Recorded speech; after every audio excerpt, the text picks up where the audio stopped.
Hi everybody, I'm Bill Whittle. Well, imagine you're a fine, upstanding, middle-class American citizen and suddenly you're finding yourself behind bars at a real detention facility. You're about to find out what that would be like. You're watching PJTV's three-part in-depth discussion with Dinesh D'Souza, best-selling author and academic whose anti-Obama movie, 2016, is the second most popular political documentary of all time. Dinesh, thanks very much for being here. Thanks for joining us. You know, in the last segment, we talked about elements in your book in Stealing America, about what the trial was like and the selective prosecution that you experienced and what some other people had gotten in terms of much smaller sentences for much larger offenses. But in this segment, I'd like to concentrate a little bit about your experience actually in this detention center. You were assigned to a detention center in San Diego, which required you to stay overnight.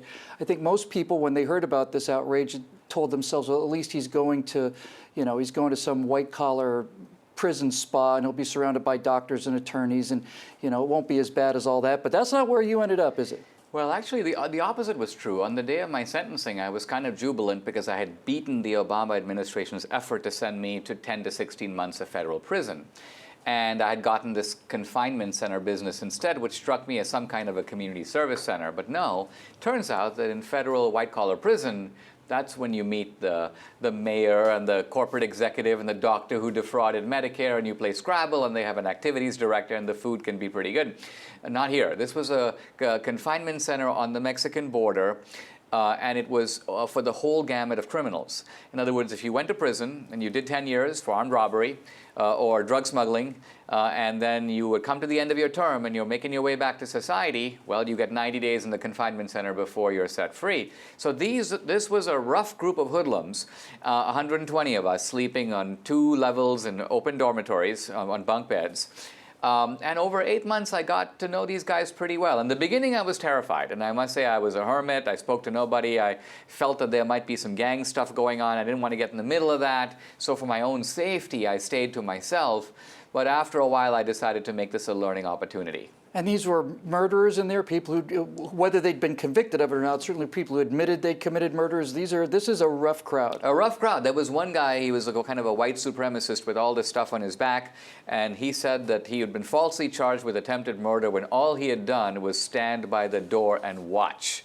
And I thought, boy, anyone who can watch a murder taking place is not the kind of guy I want to actually be in close quarters with. You actually report that you took there's a program that was offered you and that you're required to take, I assume, in this facility, and it basically was talking about prison rape, and it said that you have a right not to be raped. That must have been very, very reassuring for you to know. This is one of the first things that happened to me. As I went through, they said, well, you got to take a class. And I'm like, a class? And I thought it might be something, that'd be typical, an English class for people who can't speak English, job training. But this class was called PREA, Prevention of Rape.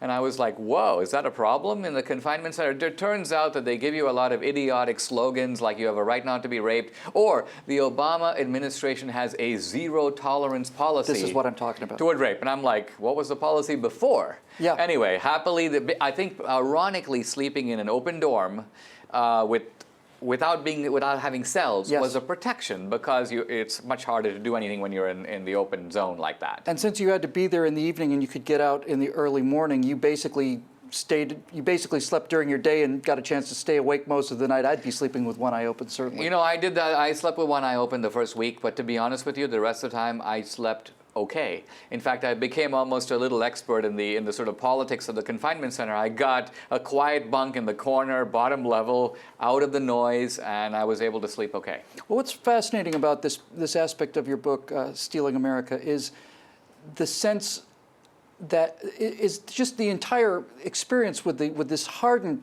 prisoner population. We're talking about people who are not out there in the political scenes. They're not on Bill O'Reilly, and they're committing hard crimes, and they're paying for it. And one of the things that I found so interesting, and in a weird sort of way, I don't know if this was your experience, if somehow very refreshing, was twofold about this prison population. One, they seem to have their own internal morality. It may have been a severe and brutal morality, but there was one. And especially secondly, there seemed to be just a complete and utter disregard for this kind of institutionalized nonsense, like you have a right not to be raped or anything else. Can we start with that second one first? Sure. What was the attitude that you picked up from these prisoners towards this sort of officiousness that gets pushed down from the top onto this population? Well, the first thing I noticed was that the inmates were very shameless. They had an attitude of the whole system of giving them the middle finger. They were always looking for ways to sort of scam the system. And I thought, well, that's natural because you guys are criminals. You're going to try to beat the system.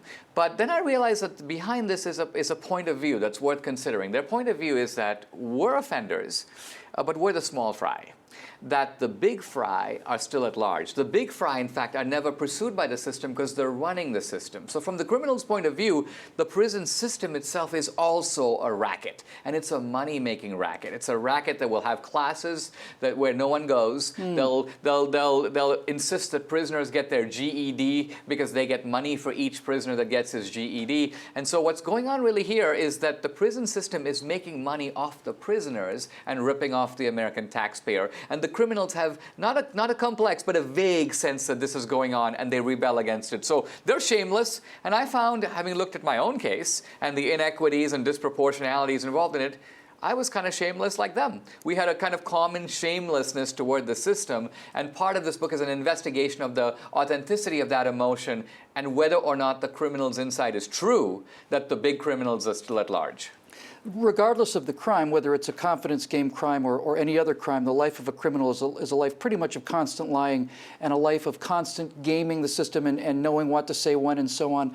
And you mentioned in the book that you found that you would assume that these people who were, in many cases, I don't know what other word to call them, basically gutter prisoners. These are not, as we said earlier, they're not extortionists and they're not, criminal masterminds. These are street criminals in detention in southern San Diego.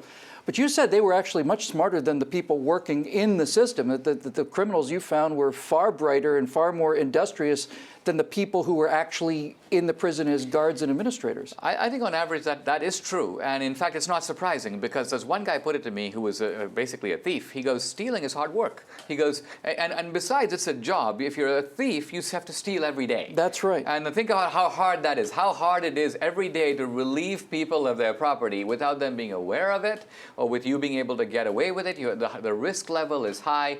So the guy working in the confinement center is a completely different animal. Usually that's a guy who is following a formula, following a set of rules, almost robotically, almost mindlessly, in which the satisfaction is not even financial. They're not doing it for the money. They're not even very well paid. But there's a psychic satisfaction. The psychic satisfaction is for being able to tell people what to do. Mm-hmm. And that is part of the perverse, I would call it the cruelty of bureaucracy, where bureaucrats basically get to order people around. You'll see a young Hispanic woman in her mid-20s being able to tell hardened criminals, do this, get over there, and literally lecture them like a school teacher. Why? Because she has power and they don't. It's not that they have 10% of the power and she has 90. She has 100% of the power and they have 0.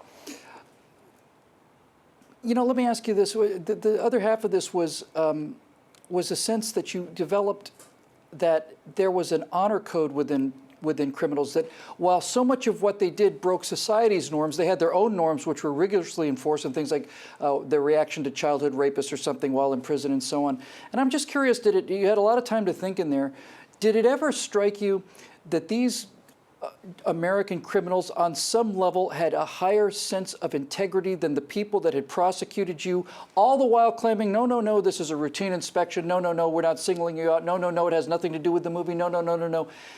You were talking just a moment ago about this sort of set of bureaucratic rigidity and lies that you were presented with during your trial. Did you find something admirable about these prisoners in terms of, you talked about how open they were and how unafraid they were to speak the truth. Was that part of that equation? Yeah, in fact, to me, it was almost reminiscent of, say, watching The Godfather. You have a guy like Luca Brasi, a really bad guy, but there's a certain kind of clarity with what he's doing. He's a bad guy. He knows he's a bad guy. If he comes to a bad end, in a certain sense, he knows that's just. Luca Brasi never tried to wear a halo. I think this is what distinguishes him from the progressives. That's right. There's no assumed moral superiority. He knows he's a criminal. He understands how the game works, and he's prepared to do the time, and he's prepared to take the risk, and he's not covering himself in laurels for what he's doing. He knows he's robbing people. Take a confidence man who pulls off a kind of confidence trick. He may take a certain pleasure in having gotten away with it, but now compare him to Obama. Obama goes to young people and he goes, listen, I'm going to give you free college. Young guys go, that's fantastic. What does Obama do? He says, okay, well, the government's going to pay for it. And since the government doesn't have any money, they're going to be adding to the national debt. Who's going to pay the national debt? Young people. Right. So what Obama's doing is reaching into your back pocket, taking money out of your own future earnings, giving it back to you, and pretending like he's a marvelous philanthropist. So this is a confidence operation by Obama, but Obama genuinely thinks, or makes us believe, that he's doing an act of wonderful moral virtue. This is what makes the whole thing so repulsive. It's one thing to be a con man, it's another thing to be a con man pretending to be a priest. Precisely, and the narcissism of him and Hillary as well, and so many of the progressives is, we are stealing from you, and you are not only going to accept it, you're going to tell us how much you love us and how much you admire us and how kind and decent we are. Exactly. You're not just robbing Peter to pay Paul, you're robbing Paul to pay Paul. That's exactly right. So the main thrust of your book, which we're going to get to in the next segment, is the idea that progressive politics, or really even any sense of what has happened to the money in this country over the last 30 or 40 years in general, but specifically progressive politics, it's a heist, it's a scam, it's theft on a gigantic scale. We'll get into the details of that in the next segment. But what was it about the people that you met? What was it about these street criminals that opened your eyes to big politics in a way that hadn't been opened before? One of these guys was talking to me about these scams, and he made the point that the big criminals are out there. And initially I was kind of skeptical. Obviously a criminal's going to say that. I was reminded of an anecdote in Augustine's City of God. He talks about Alexander the Great and the pirate. Well, Alexander the Great hears about this pirate who's raiding the seas and boarding ships, so he calls the pirate, and he says, where do you get this crazy idea of raiding ships? And the pirate goes, I got it from you.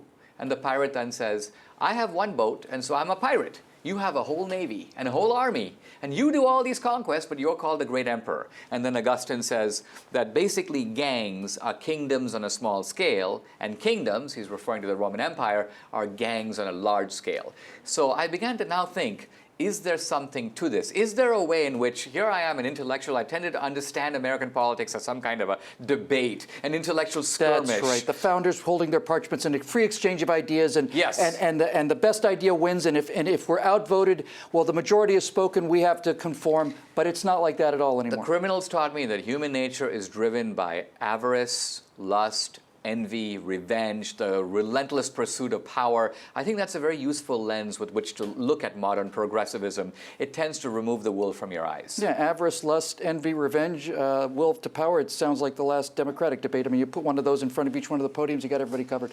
That's going to do it for segment 2, but you can check out the other parts of this amazing 3-part series at PJTV. And don't forget to buy Dinesh D'Souza's remarkable book called Stealing America. It's really quite extraordinary.